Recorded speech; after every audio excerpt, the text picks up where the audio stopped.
बिस्मिल्लाहिर्रहमानिर्रहीम। अगर नमाज़ पढ़ने का दिल नहीं करता, सिर्फ ये एक तस्बीह का वजीफ़ा कर लें, मौत तक नमाज कज़ा नहीं होगी। जिसको नमाज की फ़िक्र है सिर्फ वही वीडियो देखेंगे। अगर किसी मेरे बहन भाई का नमाज़ पढ़ने का दिल नहीं करता, नमाज़ पढ़ते हुए नमाज में दिल नहीं लगता, तो एक तस्बीह का ये वजीफ़ा कर लें, इंशाअल्लाह मौत तक नमाज कज़ा नहीं होगी। अल्लाह अज़्ज़ा वजल कुरान मजीद में इरशाद फरमाते हैं, बेशक मुराद को पहुँचने ईमान वाले जो अपनी नमाज में गिड़गिड़ाते हैं। नाज़रीन, इस आयत मुबारका के तहत फरमाया गया है कि इनके दिलों में खुदा का खौफ होता है और इनके अज़ा साकिन होते हैं।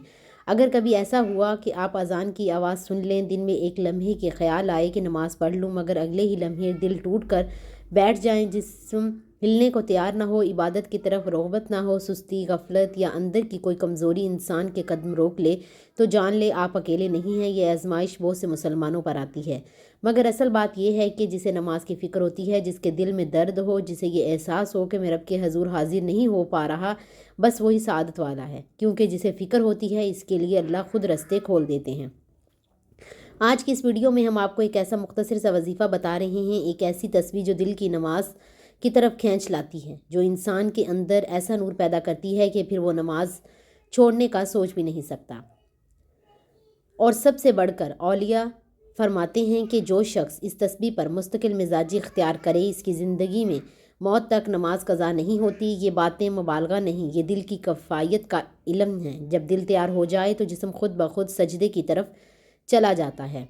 नाज़रीन, हम समझते हैं कि नमाज़ छोड़कर हमने कोई आम गलती कर दी नहीं, नमाज़ छोड़कर हमने अपने नसीब से सबसे बड़ी नेमत खुद दूर कर दी। नमाज वो वाहिद दरवाज़ा है जिससे रहमतें, सुकून, रिज़्क, सेहत, मोहब्बत सब कुछ दाखिल होता है। जब इंसान नमाज से दूर होता है तो घर में बेबरकती, दिल में घुटन, जहन परेशानी, चेहरे पर बेनूर और ज़िंदगी में अजीब सी उलझन पैदा आ जाती है।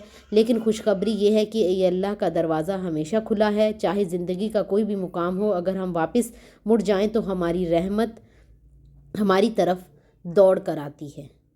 बेशक नाज़रीन, औलिया कहते हैं कि अगर किसी को नमाज की रग़बत नहीं होती, वो एक तस्बीह को मुस्तकिल अपना मामूल बना ले। या हय्यू या कय्यूम बिरहमतिका अस्तगीसु। इसका मायनी है, ए हमेशा ज़िंदा रहने वाले, ए कायनात को कायम रखने वाले, मैं तेरी ही मदद से चाहती हूँ। ये अल्फाज कायनात भर की रहमतों का दरवाज़ा खोल देते हैं। दिल का मुर्दापन ज़िंदा हो जाता है, दिल पर गफलत की जमी हुई तय हो वो नरम हो जाती है, और सबसे बढ़कर इंसान के अंदर एक ताकत, एक बेख्तियार जज्बा जाग उठता है जो इसे नमाज की तरफ धकेल देता है। इस तस्बीह का तरीका बहुत आसान है। रोज़ाना सिर्फ 100 मरतबा, चाहे बैठे हों, लेटे हों, चलते फिरते हों, बस दिल में यकीन कर कर पढ़ें। अगर मुमकिन हो तो फजर की नमाज के बाद पढ़ें। अगर फजर में मुश्किल हो तो किसी भी वक्त पढ़ सकते हैं। सिर्फ चंद दिनों में आप खुद देखेंगे कि नमाज के दिल मचलेगा, सुस्ती ख़त्म हो जाएगी, दिल खुद ब खुद सजदे की तरफ झुकेगा, नमाज़ पढ़ने में लज्जत महसूस होगी, दिल में अजीब रूहानी रोशनी आएगी। और जो शख्स 40 दिन तक इस तस्बीह को अपने मामूल में रख ले, इसके बारे में सूफिया कराम फरमाते हैं, अल्लाह इसे ऐसी नमाज का शौक़ अता करता है कि मौत तक नमाज कज़ा नहीं होती। सबसे पहले आपने हुज़ूर पाक सल्लल्लाहु अलैहि वसल्लम की ज़ात अक़दस पर दरूद पाक का नजराना पेश करना है। दरूद पाक आप कोई सा भी पढ़ सकते हैं। एक बार सवाब की नीयत से मेरे साथ भी दरूद पाक पढ़ लें। अल्लाहुम्मा सल्ली अला मुहम्मदिन व अला आलि मुहम्मदिन कमा सल्लैता अला इब्राहीम व अला आलि इब्राहीम इन्नका हमीदुम मजीद। अल्लाहुम्मा बारिक अला मुहम्मदिन व अला आलि मुहम्मदिन कमा बारकता अला इब्राहीम व अला आलि इब्राहीम इन्नका हमीदुम मजीद। दरूद पाक पढ़ने के बाद आपने एक तस्बीह या हय्यू या कय्यूम बिरहमतिका अस्तगीसु पढ़नी है। एक तस्बीह आपने अल्लाह ताला के 2 मुबारक नामों की पढ़नी है, या रहीम या करीम।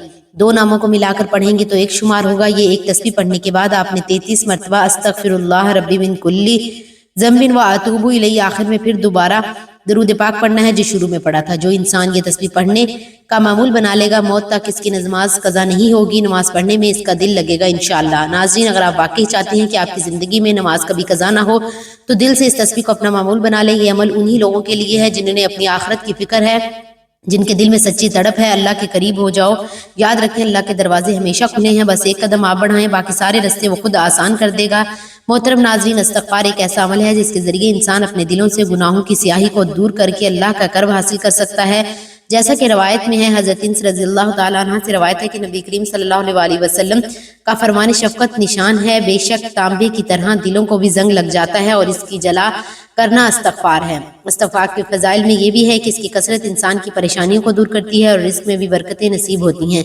जैसा कि हज़रत अब्दुल बिन अब्बास से रवायत है कि 2 जहानों के ताजदार मक्की मदनी सरकार सल्लल्लाहु अलैहि वसल्लम का फरमाने बरकत نشان ہے جس نے استغفار کو اپنے اوپر لازم کر لیا، اللہ پاک اس کی ہر پریشانی دور فرمائے گا اور ہر تنگی سے اسے راحت عطا فرمائے گا اور اسے ایسی جگہ سے رزق عطا فرمائے گا جہاں سے اسے گمان بھی نہ ہوگا۔ استغفار ایک ایسی بہترین نیکی اور عبادت ہے جس کے ذریعے مسلمان اپنے نامہ اعمال کو مضبوط کر سکتا ہے اور اللہ پاک سے مغفرت طلب کر کے جنت کا بھی حقدار بن سکتا ہے۔ روایت ہے کہ سرور کونین نانائے حسنین صلی اللہ علیہ وآلہ وسلم نے ارشاد فرمایا، خوشخبری ہے اس کے لیے جو اپنے نامہ اعمال میں استغفار کو کثرت سے لائے۔ بے شک ترجمہ، اے اللہ پاک تو میرا رب ہے، تیرے سوا کوئی معبود نہیں، تو نے مجھے پیدا کیا ہے، میں تیرا بندہ ہوں اور بقدرت طاقت تیرے ہی عہد و پیمان پر قائم ہوں۔ میں اپنے کیے کے شر سے تیری پناہ مانگتا ہوں، تیری نعمت کا جو مجھ پر ہے اقرار کرتا ہوں اور اپنے گناہوں کا اعتراف کرتا ہوں۔ مجھے بخش دے کہ تیرے سوا کوئی گناہ نہیں بخش سکتا۔ جس نے اسے دن کے وقت ایمان و یقین سے پڑھا، پھر اسی دن شام ہونے سے پہلے اس کا انتقال ہو گیا تو وہ جنتی ہے، اور جس نے رات کے وقت اسے ایمان و یقین کے ساتھ پڑھا اور پھر صبح ہونے سے پہلے اس کا انتقال ہو گیا تو وہ جنتی ہے۔ اللہ کریم ہم سب کو ان فضائل کی روشنی میں استغفار کی اہمیت کو سمجھنے، اس کی خوب کثرت کرنے کی توفیق عطا فرمائے، آمین۔ محترم ناظرین، انسان لسان سے بنا ہے جس کی وجہ سے انسان سے خطا ہوتی رہتی ہے، لیکن اللہ نے اسے انسان کو بچانے کے لیے ایک طریقہ عطا فرمایا ہے جسے استغفار کا نام دیا گیا ہے۔ استغفار کے ذریعے بندہ جو اس نے غلطیاں اور گناہ کیے ہوتے ہیں ان سے بندہ نجات پا لیتا ہے۔ آیت مبارکہ، الصابرین والصادقین والقانتین والمنافقین والمستغفرین بالاسحار، یہ لوگ صبر کرنے والے ہیں اور قول و عمل میں سچائی والے ہیں اور ادب و اطاعت میں جھکنے والے ہیں اور اللہ کی راہ میں خرچ کرنے والے ہیں اور رات کے پچھلے پہر اٹھ کر اللہ سے معافی مانگنے والے ہیں۔ لوہے کی طرح دلوں کو بھی ایک زنگ لگا اور اس کا پالش استغفار ہے۔ خوشخبری ہے اس کے لیے جو اپنے نامہ اعمال میں استغفار کو کثرت سے لائے۔ بے شک حدیث 3818 میں ہے یہ۔ گناہوں سے استغفار یعنی توبہ کرنے والے کے حوالے سے ایک جگہ آپ صلی اللہ علیہ وآلہ وسلم نے ارشاد فرمایا، جس نے اپنے اوپر استغفار کو لازم کیا تو اللہ پاک اس کی ہر پریشانی کو دور فرمائے گا، اس کو ہر تنگی سے راحت عطا فرمائے گا اور اسے ایسی جگہ سے رزق دے گا جہاں سے اسے گمان بھی نہ ہوگا۔ شیطان نے بارگاہ الہی میں کہا، اے اللہ مجھے تیری عزت کی قسم، میں تیرے بندوں کو جب تک ان کی روحیں ہیں ان کے جسموں میں باقی رہیں گی میں گمراہ کرتا رہوں گا۔ اللہ تعالیٰ نے فرمایا، مجھے اپنی عزت اور جلال کی قسم جب تک وہ مجھ سے بخشش مانگتے رہیں گے میں انہیں بخشتا رہوں گا۔ ایک اور جگہ منقول ہے کہ حضرت سعد بن ابی بردہ اپنی سند کے ساتھ اپنے دادا سے روایت کرتے ہیں کہ ہمارے ہاں رسول اللہ صلی اللہ علیہ وسلم تشریف لائے، اس حال میں ہم سبھی بیٹھے تھے تو آپ نے فرمایا، کوئی صبح طلوع نہیں ہوتی مگر اس میں 100 مرتبہ استغفار کرتا ہوں۔ ان تمام روایات اور حدیث مبارکہ سے ہمیں یہ معلوم ہوتا ہے کہ ہمیں استغفار کرتے رہنا چاہیے اور استغفار کو اپنی زندگی کا حصہ بنانا چاہیے۔ اللہ تعالیٰ ہمیں اپنے پاک بارگاہ میں استغفار اور توبہ کرنے کی توفیق عطا فرمائے، آمین۔ دعا ہے کہ اللہ تعالیٰ آپ کے دل کو اپنی عبادت کی طرف مائل کرے، نماز کی لذت عطا فرمائے اور زندگی کے آخری سانس تک آپ کے قدم سجدے سے جدا نہ ہوں، آمین یا رب العالمین۔